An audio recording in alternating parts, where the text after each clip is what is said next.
होने लगा law enter की करनी 1500 वैसे घूमने के अंदर 5 मिनट ओ वहां तो 12 बजे हैं।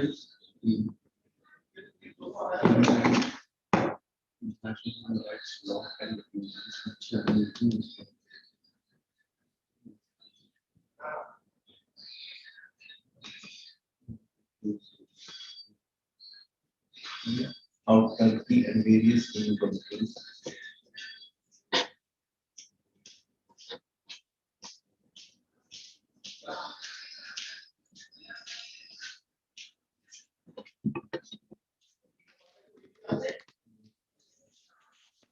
And field in the committee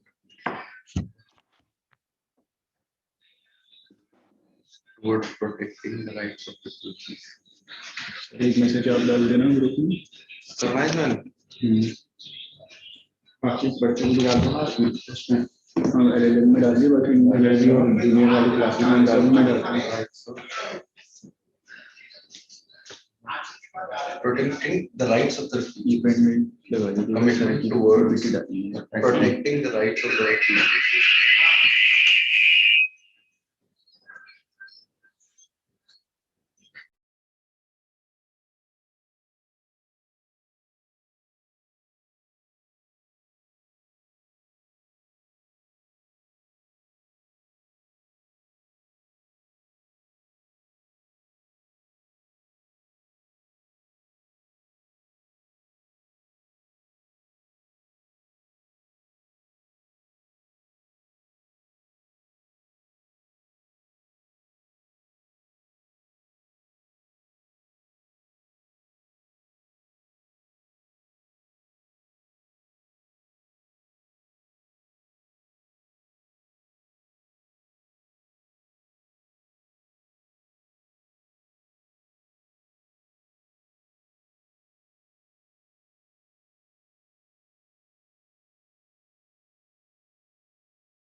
Thank you, Ollie.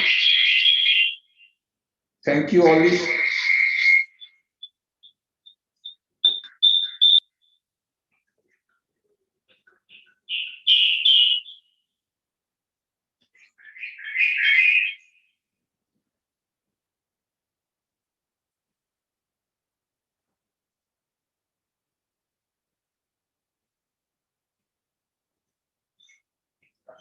Dear all, thank you for being with us for this international guest lecture series. Our guest of honor is joining us in few moments.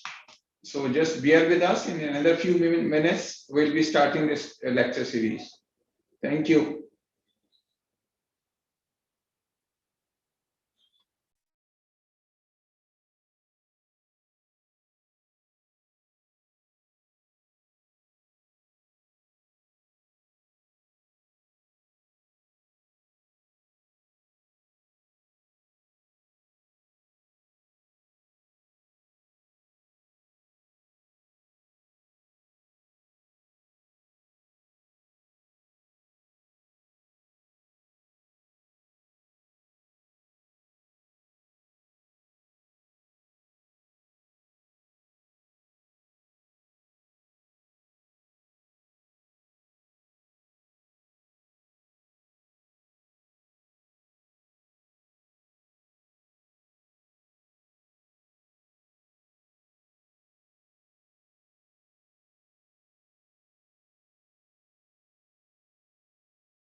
Hello, I need to make some adjustment before I start.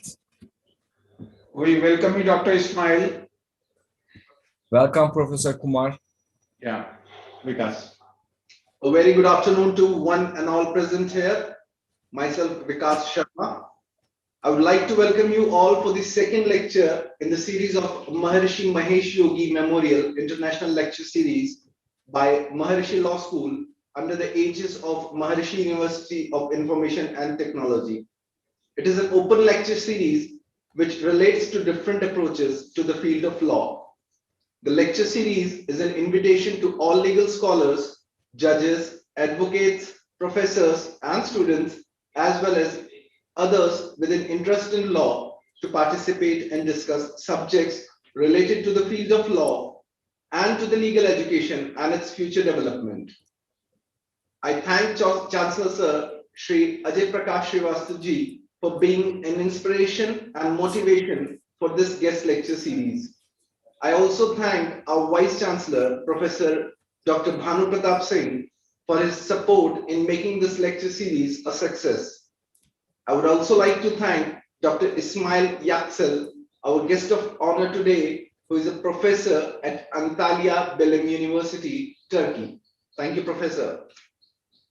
The topic for today's lecture is International Human Rights Law and Refugees, how Turkey and various European Union countries have honored or failed in their commitment towards protecting the rights of the refugees. Now, I would like to invite our Dean Academics and Associate Registrar, Professor Ajay Kumar Sir, to deliver a welcome note. Over to you, sir. Thank you, Vikas. And thank you, Professor Ismail, again for accepting our invitation and for being with us for this memorable and somewhat emotional, topic that we are going to raise. I will not take much of time because I want Professor Ismail, who is at the epicenter of this refugee crisis, being in the country of Turkey, to elaborate further on this. But I will just go with 4, 5, 6 slides, which forms the background of this topic, why we chose this topic. This figure is almost 5 years back. This is the photograph of a child, Syrian child, that was washed ashore on the Turkish sea beach. And this has shaken the conscience and the humanities, the world across. Next slide. Like this is a sand structure that was created. Next. This is I believe a Turkish soldier or humanitarian worker carrying the dead body of this child. And if you look at why this topic seems to be so relevant, me sitting in India might not have been influenced or affected by this refugee crisis, except for Tibetans coming to India in 1959, Rohingya Muslims coming, and a bit of refugees coming from Bangladesh, from Myanmar, etc. But if you look at the world scenario, this is a very huge crisis. And the bitter truth about this refugee crisis is that it is being believed that the world's richest countries are doing their best in helping out this refugee crisis, and they are putting in the money, the resources, manpower. But in reality, if you look at the picture, the figures I will be quoting seems to be very different. The international community, they are failing miserably in sharing the responsibility for protecting people who have fled their homes in search of safety. In other words, they are failing to agree on and support a fair and predictable system for protecting people forced to leave everything behind because of violence and persecution. Next. These are the statistics. These are the statistics for the year 2020. You have got 79.5 million people around the world who have been forced to flee their homes, aptly qualifying as refugees, and among them are nearly 26 million refugees, half of them under the age of 18. 85% of refugees are being hosted in developing countries. This is what I wanted to emphasize, and this is what I believe would be the topic that Professor Ismail seems to be focusing on. The world's developing countries who are not resourceful enough seems to be sharing the burden of these refugees. And why Turkey is so important a country in this refugee crisis, because Turkey seems to be a transit point and facing the maximum brunt of these refugees transiting through Turkey or reaching Turkey because of violence being there in Syria, Venezuela, and 5, 6, 7 other countries around the world. I request Professor Ismail to take it forward and deliver the keynote lecture on the topic. I welcome you, sir. It's all yours. Thank you, Professor Kumar. First of all, I want to say that I'm honored to be here with you today, even though the subject is a little full of despair, not a little. It's a very hard topic to tackle. Anyhow, apart from the topic, I'm happy to be here. I'm honored to be with you today. Now, first of all, I want to apologize about my lack of technical know-how. I will now try to stream my presentation.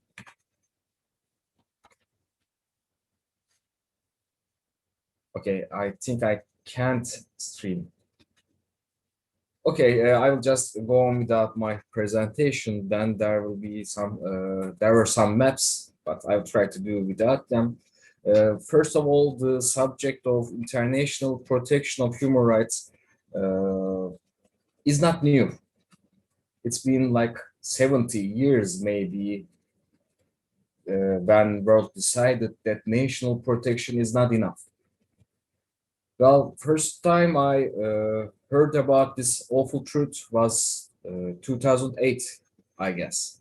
One of a professor at a congress I attended to told to the audience, I was in the audience then, that actually the term human rights is quite misleading.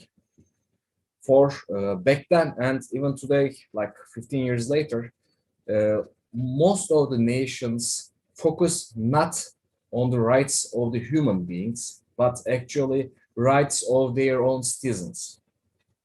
This puts refugees, who are basically people who who have to leave their domicile, leave their home country, afraid of their lives. This might be because of an economic crisis like in Venezuela, or it might be war just like in Syria.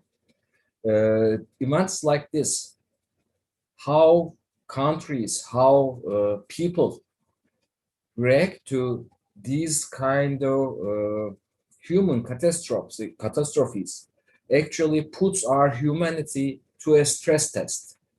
Are we really talking about human rights as ethical, moral human beings, or in fact, we are just concerned about the rights of our citizens, not humans, but our fellow nations? So I am very close to one of such tragedy. It is a daily sight when you see a person from Syria or Afghanistan in Turkey that is trying to get by, that is trying to find some form of employment. And even though Turkey is a party to several international agreements, and even though as a people, I'm not saying that 100% of the Turkish population is doing what it should be done. Of course, there are some people who is not trying to help these Syrian population here. Even though we are trying to help them, it's very hard. The resources of the nation is limited, even though as it is. Now, world decided that national protection of human rights was not enough. It took a world war to open our eyes that the nations might decide to leave whole populations to their own destiny, to their own devices, instead of in any way in any effort, instead of intervening to human rights abuses. So for quite some time now, there are several international protection mechanisms. One of them is United Nations. It's a global mechanism, and the other one is United European Convention on Human Rights and European Court of Human Rights that is trying to help us. Now, I want to talk about the Syrian crisis. First of all, I want to stress that Turkey as a country has is a very close ties with Syria. Probably many of you know that prior to First World War, the Syria was among the territories controlled by the Ottoman Empire. Even though it has been just over a century, there are very strong historical, cultural, and even lingual, and even family relations between each side of the border. So we have a very close relationship. Before the civil war started, there was a quite large trade partnership between Syria and Turkey. It was there were daily plane daily charter flights to many cities of the Syria. And there are still families that are divided just by the border. Like half of the family is living on the Turkish side and half of the family was living on the Syrian side of the border. It was a customary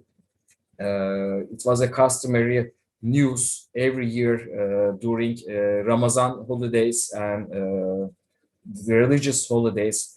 Families visit each other from Syria to Turkey, from Turkey to Syria. So Turkey, compared to other countries in the world, has very close ties with Syria. For some of our participants, I want to talk about what's going on in Syria, what has happened. There is a civil war going for 10 years now. I think it was around March in 2011. It was the first time also the refugees started to appear on Turkish border. It has been going on for 10 years. Now, civil wars are more violent than regular wars. The rules of warfare does not apply most of the time. And since 2011, there's a civil war much like a free-for-all in Syria. There are many participants, many foreign countries who are actively on the field or supporting several militia organizations inside the country. So this is a free-for-all. Sometimes we hear that why are people leaving Syria? Why are not trying to hold their ground in the civil war? But in fact, this is not a clear-cut civil war between an opposition and a oppressing government. There are many parties, 10, 15, also 20 different organizations, factions that are fighting with each other. So because of this civil war, the population of Syria went down to 15 million from 22 million. Population of Syrian Arabian Republic was around 22 million in 2009. Recent census shows that it fell to 15 million. And this 15 million figure is very recent. We know that the population of the country fell as low as 12 million during the civil war. People tried to run away from the fighting. Well, in Turkey, the refugee influx started in March 2011. Since the first months of the war, there have been Syrian people crossing the Turkish border. Now, I want to also stress that the Turkey and Syria still have a visa exemption treaty. So before the civil war, during the first years of the 2010 or after 2009, I think, there is still a visa exemption. So the numbers I'm going to cite here does not include people who are using their passports and entering Turkey in a regular fashion, in a legal fashion. These millions of people that are registered in Turkey as Syrian refugees represents the number of people who try to cross the border on their own without valid travel documents, without using plane and such. Well, in Turkey, it started in 2011. As soon as the first group of refugees appeared, Turkish government adopted, you start to use the term as they are our guests. As I said, there's a close relation, close connection with Syrian people and Turkish people. So when the first civil war started and the first like 500 refugees arrived on the Turkish border, Turkish government started to call them as guests. But Turkey did not have a plan to house these refugees. Like every single war, probably everyone thought that this will be a short one. This war, this crisis will be over soon, in a matter of months. But it has been 10 years and it's still ongoing. So Turkish officials did not have a complete plan to address this issue of refugees. But still they tried to do their best. Well, as we now look back, the best was not enough. The capacity of Turkey was not enough, maybe. According to United Nations, 5.6 million people escaped Syria during the civil war. A total of 5.6 million, and these are just registered figures. So I'm sure that there will be cases that are not registered, that are not seen in these numbers.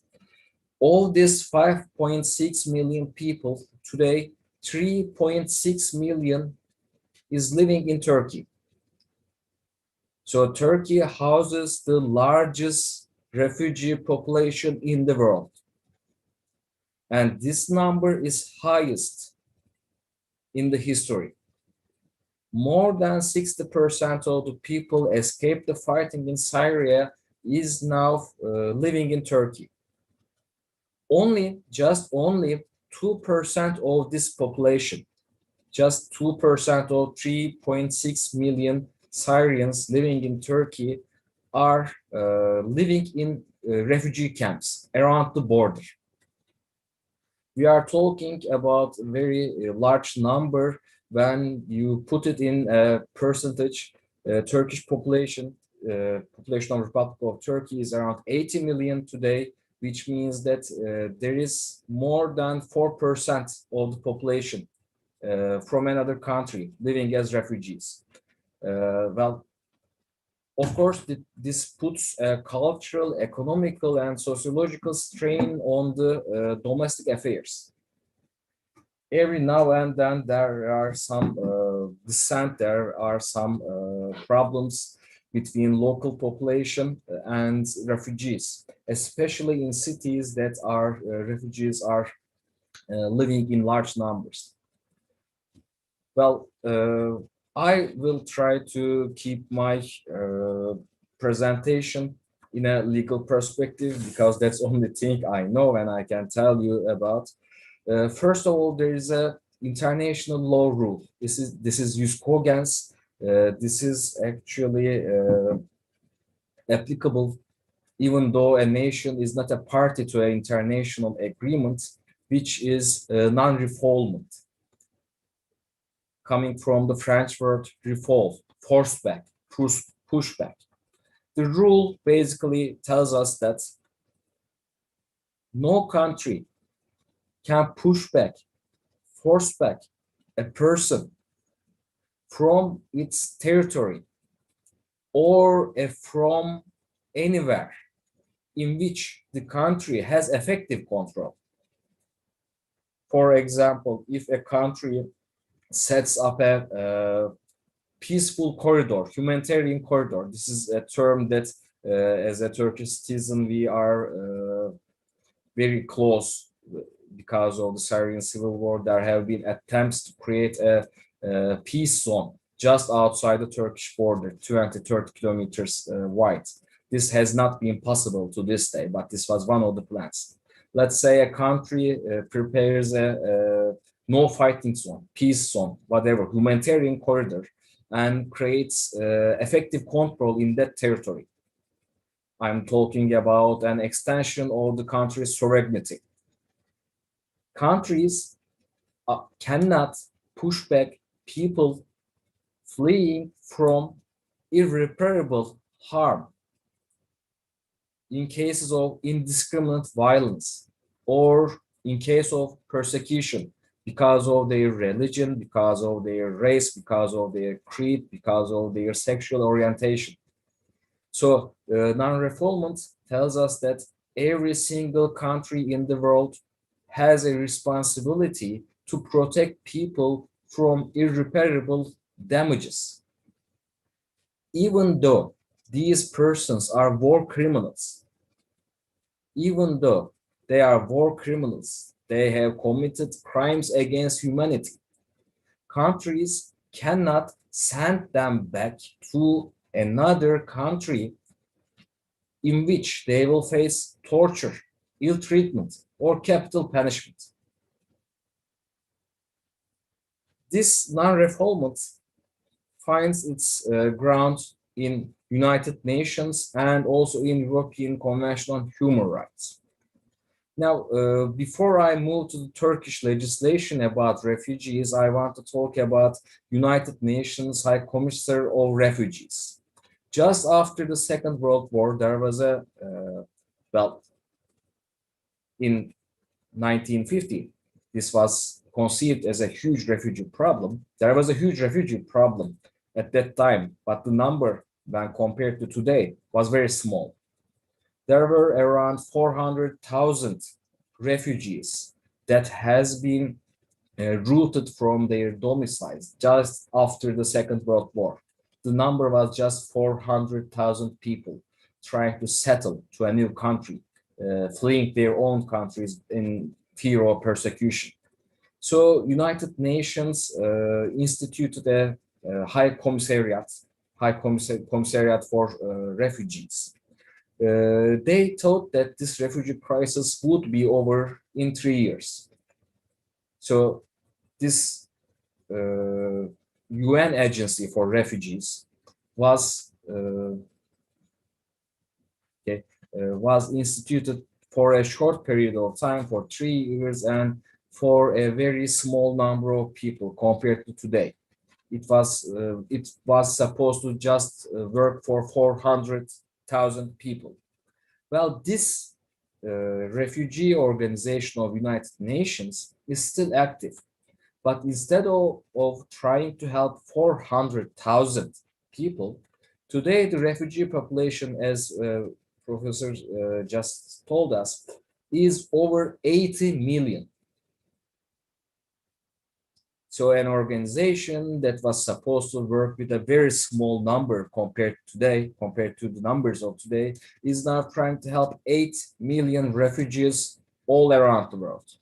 And of these 8 million refugees, around 30 million of them is trying to find a new home to live outside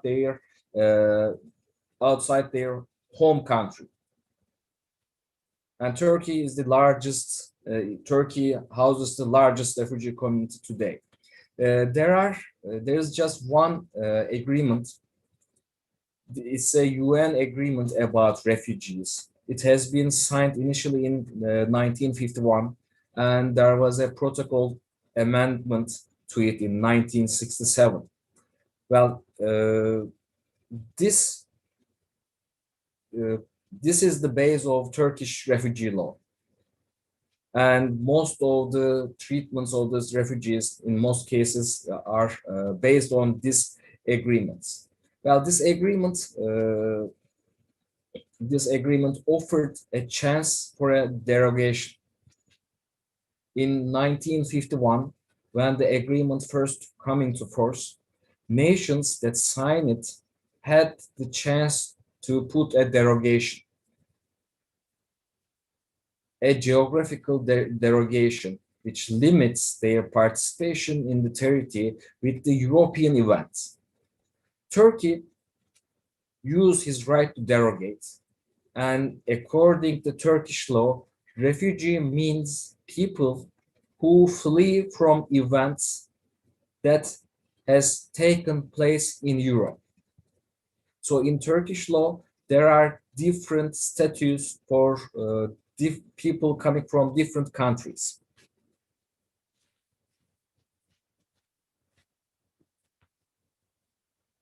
I just talked about non-refoulement policy.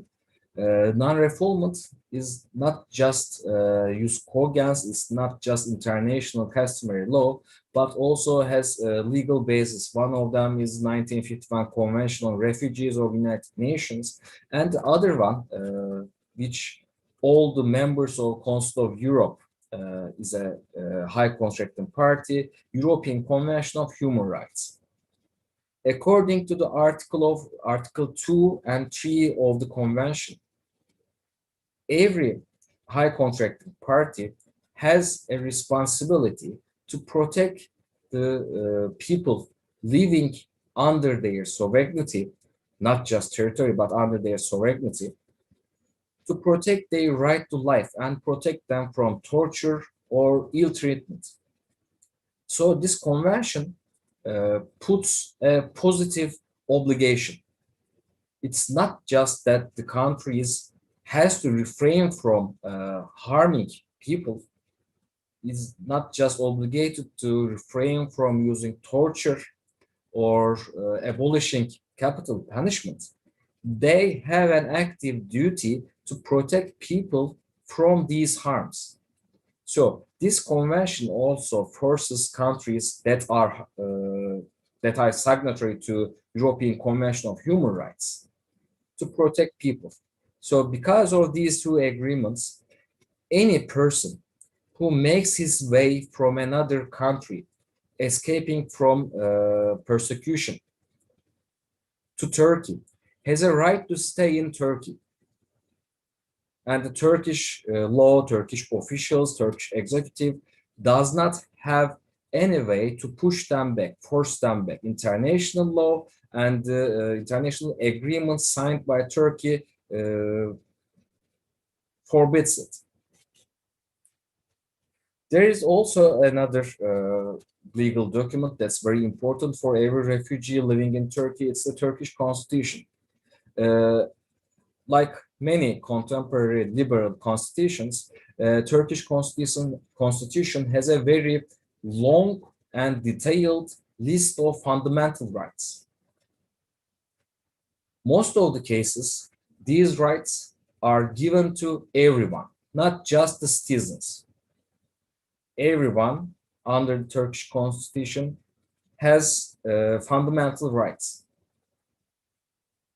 Fundamental rights of the foreigners, people who are not citizens of our country, can be restricted only by law and only in a proportional way, subject to international responsibilities of the Turkish Republic.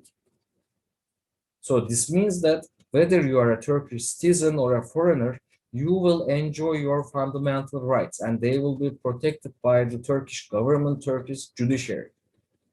So except some rights like voting or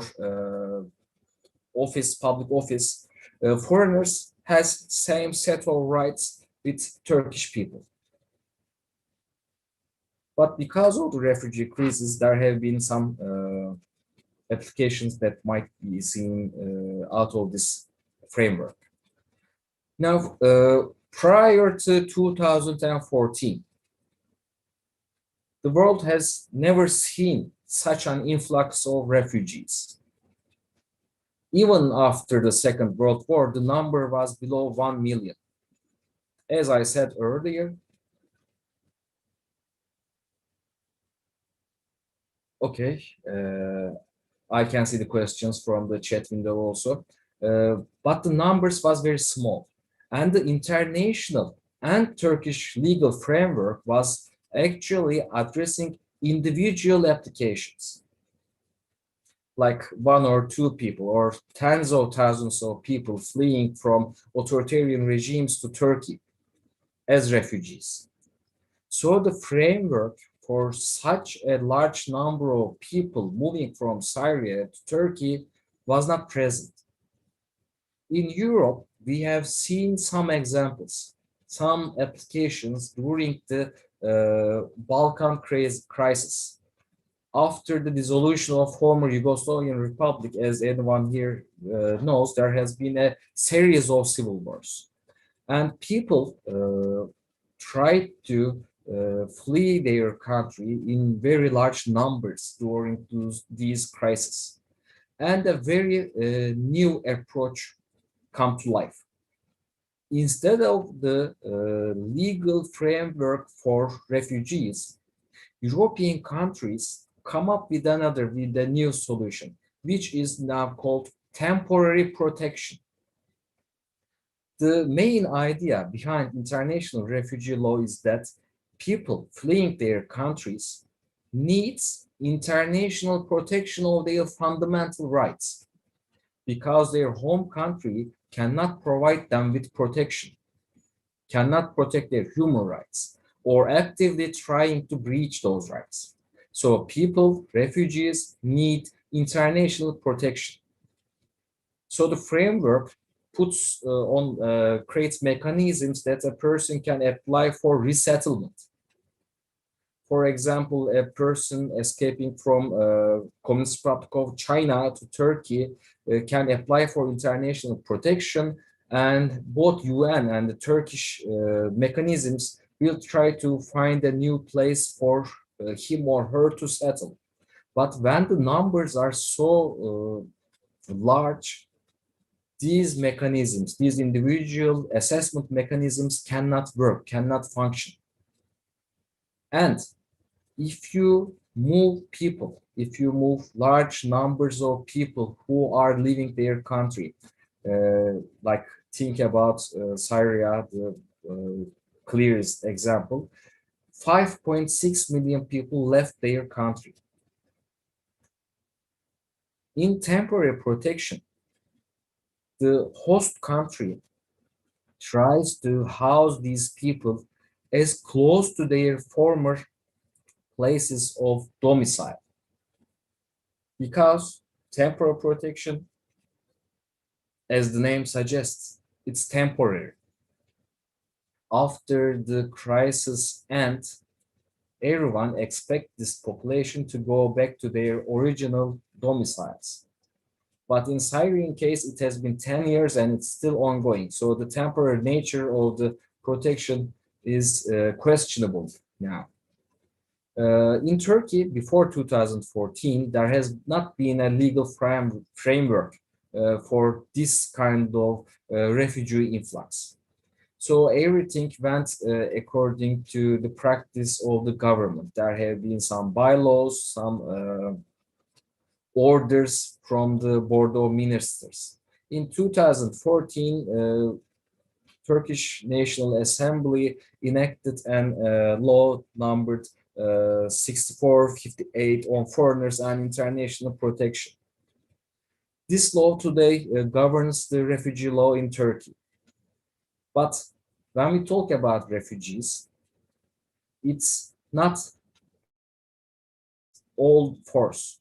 Not all the articles of this 2014 Act applies to the Syrian refugee population, because they are not refugees according to this act. They are under temporary protection, because we still hope that people will move to their own country. This crisis is temporary. At the end of this crisis, people will somehow return back to their normal lives. This is all about temporary protection. But there's a downside to this. If someone is under temporary protection, they cannot apply for international protection. They cannot apply to the United Nations. They cannot apply for resettlement.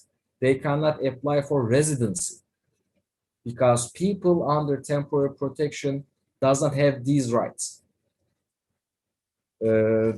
This temporary protection system does not have any articles in 1951 convention or its protocol.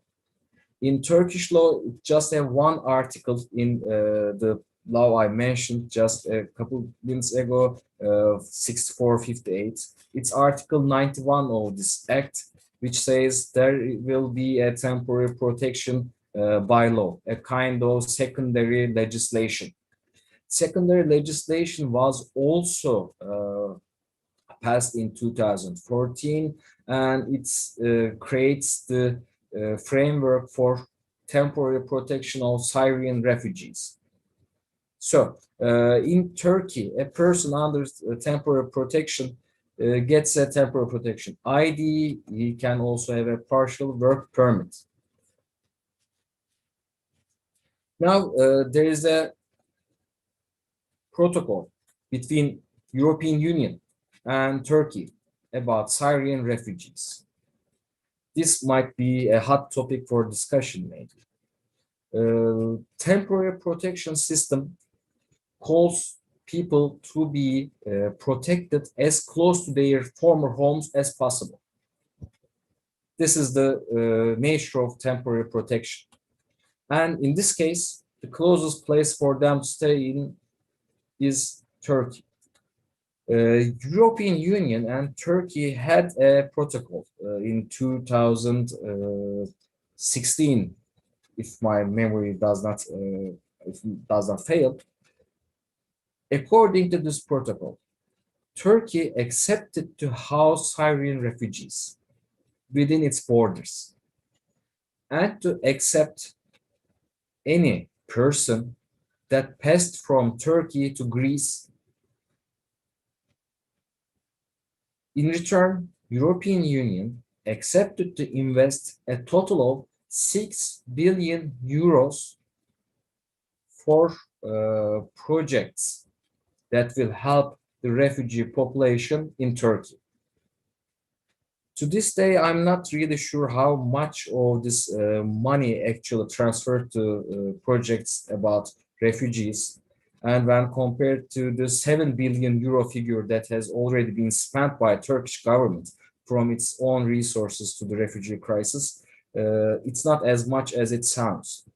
Well, there is another provision that benefits Turkey. European Union also accepted that visa exemption agreement between Turkey and Europe will be fast-tracked. Well, this has not happened to date yet. Now, my presentation is this. This is all of it. I might have skipped some parts, but I would very much like to continue with your questions if well, I've tried to answer them to the best of my knowledge. Dear sir, is it true that had the EU provided sufficient support and resources, Turkey could stop the influx of refugees heading to European Union countries, or was it that Turkey was legally obliged to let the refugees into European Union?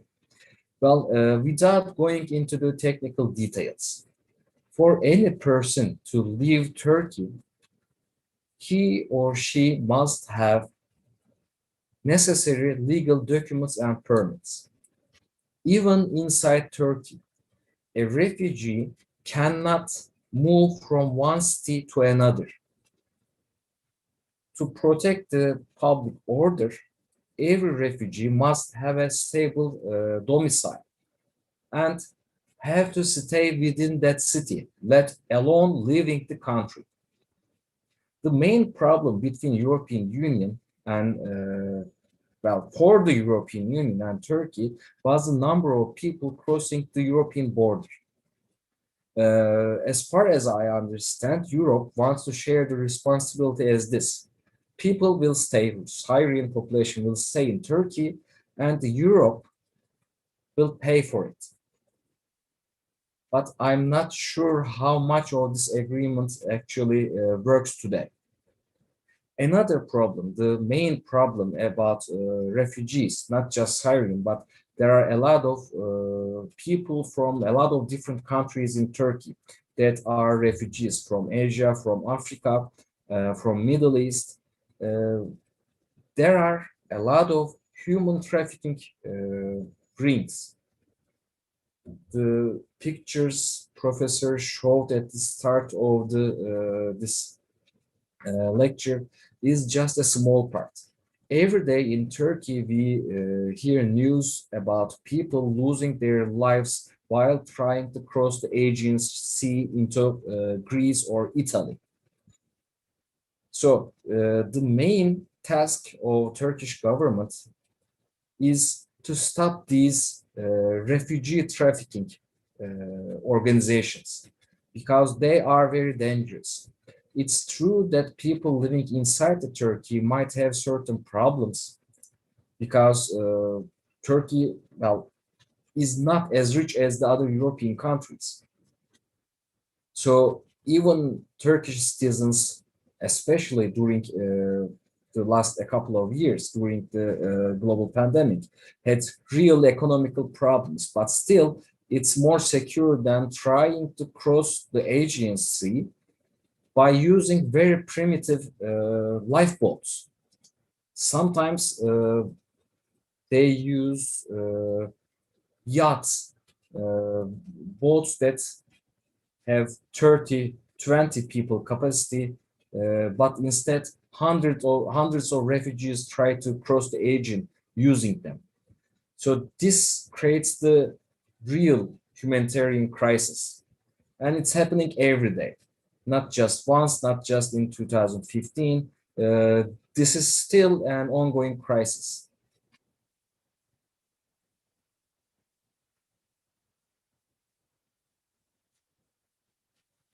Professor, I can't hear you.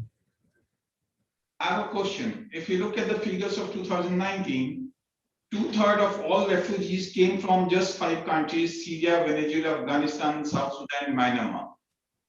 So if you look at it from the other perspective, it seems to be lesser of a human rights issue rather than it is an outcome of the failed policies of some of the most developed countries, namely America or Russia, because of their misadventure in these countries, majority of, like, for example, Syria, Libya for that matter, because they intervened, their intervention policy failed and created a major human rights crisis. And the result is you are finding millions of people fleeing these countries. So don't you think it's high time that their responsibilities be also fixed up and they also be told to share the burden of this refugee crisis, if not in other means, then in the financial way they can support it? Well, Professor, since well, I'm not an expert in the area of political relations, I don't want to cross my boundaries and comment on the reasons of this crisis. This is just my personal opinion, and I agree with you. But this is not an expert opinion. This is just opinion of a ordinary person, ordinary citizen. Well, when we talk about the sharing of responsibility, protecting people who are unfortunate enough to leave their countries, leave their homes, leave everything behind, and just flee to another country just with a luggage, just with a sedan car, should be divided equally among the countries of the world. This should not be a burden for underdeveloped countries. I really agree with you, but there must be a form of international agreement or something like to share the responsibility. As you said, today, developed countries are trying to keep these populations away from themselves. I don't find this ethical or moral. But as I said, I'm just a lawyer, and this is just my opinion.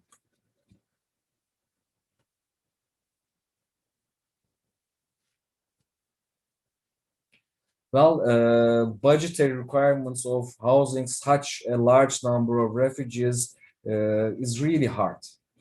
I'm sure it puts a strain on the economy, but on the other hand, these people are not just enjoying a holiday in Turkey. I said only just 2% of them are living in refugee camps along the Syrian border, but the remaining are also working. They have jobs. Some of them are not, might not be registered or official, but they are also trying very hard to find any form of employment.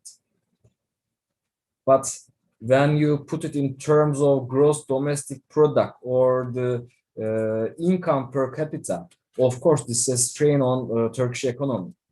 The amount of resources that have been allocated today, and I took this figure from a European United Nations document, says that Turkey spent around 7 billion euros.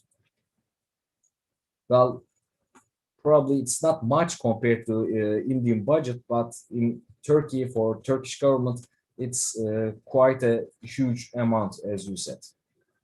But we have to manage. These are people who are trying to stay alive, fleeing for their lives. This is not a question of can. This is a question of will, and the Turkish Republic and Turkish people will try to do its best as long as it's possible.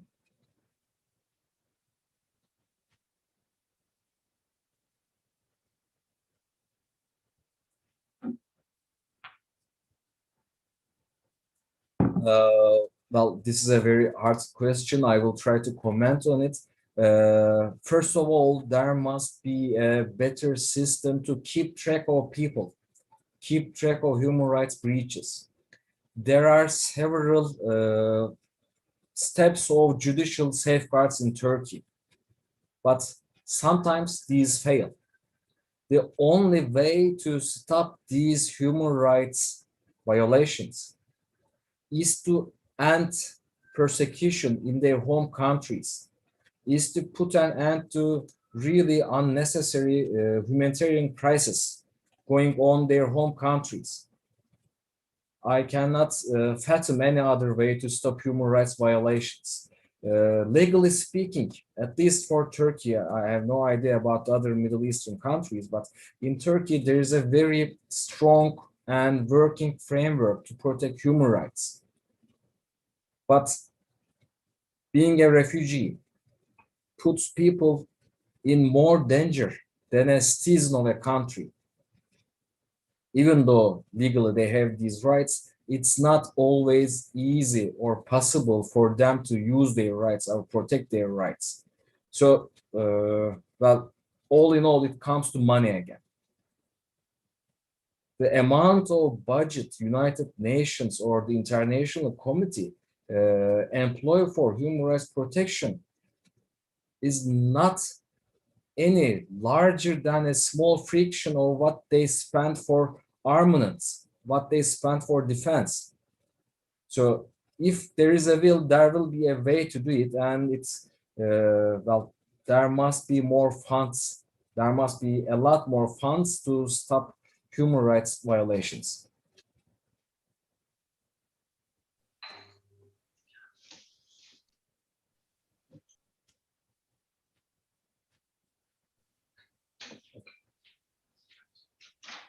Okay, thank you, Professor. It was such a wonderful lecture from your side, and I sincerely hope that we all are enlightened and we really learned a lot from you. And now I would like to I invite Dr. Asthana, sir, to say a few words and deliver his vote of thanks. Thank you, Professor. Thank you so much. Thank you, Vikas. Really, indeed, it was a great lecture by Professor Ismail Yuksel. Really, sir, you have covered many things into the Turkey and other countries, and mentioning the United Nations conventions, different legislation. I'm sure that my student, those who are patiently listening, may be enriched with your knowledge, and that's why we have seen that many questions has came into that. Yes, it is a great sign that yes, my student has listened you, and definitely they have had some question in their mind, and that's why they have asked. Thank you very much, sir, for enlightening and insightful lecture on human rights. And I know, I remember that when Professor Ajay sir was speaking to you and mentioning the date that, yes, when you are comfortable to, and these type of lecture, these type of things must continue, because this is related to some inter-countries relationship also, inter-countries legislation, thoughts, and other process. Moving further, every program comes to an end, and must be have the protocol and formalities also. I must thanks Chancellor sir, who has inaugurated last time, and yes, he was a very enthusiastic, and he was having a very positive mind that yes, these type of lectures must enlighten to the student. Secondly, I would like to thank Vice Chancellor Sir, Professor BP Singh Sir, who has given his valuable support for making this program a very successful program. Secondly, I feel my duty if I'm not mentioning his name, because he's continuously being effort making his effort. Advisor, sir, Professor Bhim Singh, sir, that he has always guided and supported and given his consent that yes, go ahead, so that these type of program can be continued with. I must thank to team member that who has initiated this program, doing the many things, documentation work and coordinating with the student, making the some creative, posting it, and definitely they have given their the full effort, and that's why this program is very successful program. I must thanks to Kamshad and Vikas, and including then our Dean Academic sir, that who has always been support that yes, this program, these type of program should continue with. Moving further, every program is being successful until unless it is being supported by two things. One is IT department and second one is the admin department. We must thank them because without that, it's not possible that being in Turkey and being in India, we are able to continue with this. Thank you, sir. And thank you, my participants also that who has patiently listened and gained the knowledge. Thank you very much all. Professor Ismail, thanks again. And I was just wondering that in case we can have some sort of MOU with your university, wherein we can mutually benefit from each other's knowledge and expertise. Our students can come to your university, your students can come to our university. I'll be sending a separate letter of request and let's see if we can do something towards this, sir. I am so humbled and thanks for being with us, sir. I'm the one who needs to thanks, and I hope so. I hope to continue this collaboration. Thank you, sir. Thank you, sir. Thank you, sir. Thank you.